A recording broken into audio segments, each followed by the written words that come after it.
మెదక్, ఆదిలాబాద్, నిజామాబాద్, కరీంనగర్ పట్టభద్రులు ఉపాధ్యాయ MLC ఎన్నికల counting ప్రక్రియకు అధికారులు ఏర్పాట్లు చేస్తున్నారు. ఈ నెల 3న జరగనున్న కౌంటింగ్ ప్రక్రియలో పాల్గొనే సిబ్బంది, అధికారులకు కరీంనగర్ జిల్లా కలెక్టరేట్ ఆడిటోరియంలో ప్రత్యేక శిక్షణా కార్యక్రమం నిర్వహించారు. ఎన్నికల రిటర్నింగ్ అధికారి, కరీంనగర్ జిల్లా కలెక్టర్ పమ్మెల సత్పతి ఆధ్వర్యంలో 2 మాస్టర్ ట్రైనర్స్ ఎన్నికల కౌంటింగ్లో పాల్గొనే సిబ్బందికి శిక్షణ ఇచ్చారు. ఉదయం, మధ్యాహ్నం 2 విడతలుగా ఈ శిక్షణ కార్యక్రమం కొనసాగింది.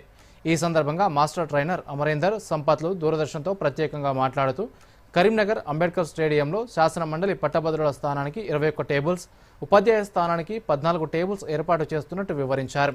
ప్రతి టేబుల్కు 4 సిబ్బంది పనిచేయనున్నట్టు తెలిపారు. ఈరోజు కరీంనగర్ డిస్ట్రిక్ట్ కలెక్టరేట్ ఆడిటోరియంలో కౌంటింగ్ సిబ్బందికి శిక్షణ ఇవ్వడం జరిగింది.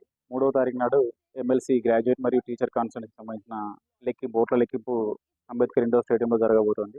దానికి సంబంధించి కౌంటింగ్ సూపర్వైజర్స్కి, మైక్రో అబ్జర్వర్స్కి, కౌంటింగ్ అసిస్టెంట్స్కి ఈ రోజు ఆడిటోరియంలో శిక్షణ ఇవ్వడం జరిగింది. 3వ తేదీ నాడు వీళ్ళు ఇండోర్ స్టేడియం చేరుకుంటారు. ముందుగా పోస్టల్ బ్యాలెట్ లెక్కింపు చేయడం జరుగుతుంది. పోస్టల్ బ్యాలెట్ లెక్కింపు పూర్తయిన తర్వాత అందులో వ్యాలిడ్ ఎంత, రిజెక్టెడ్ ఎంత అనేది చూసిన తర్వాత ప్రతి పోలింగ్ స్టేషన్ వారీగా ప్రతి టేబుల్ పైన ఇనిషియల్ కౌంటింగ్ చేయడం జరుగుతుంది. గ్రాడ్యుయేట్ కౌన్సిలింగ్ సంబంధించి 21 టేబుల్ ఏర్పాటు చేయడం జరిగింది.